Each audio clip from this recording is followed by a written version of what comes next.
Aksi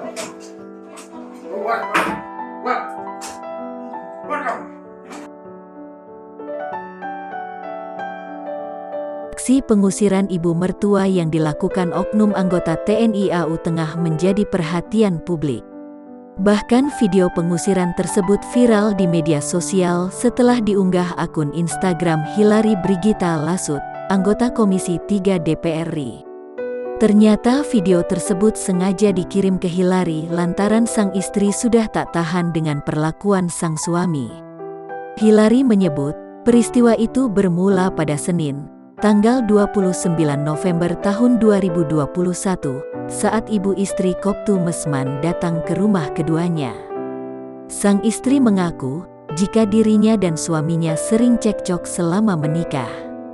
Bahkan Mesman disebut suka mabuk dan main perempuan.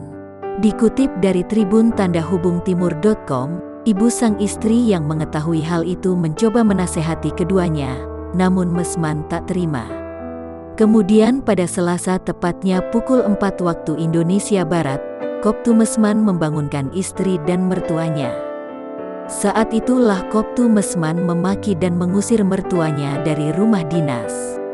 Padahal kondisi ibu mertua saat ini tengah cacat kaki dan harus menggunakan kursi roda.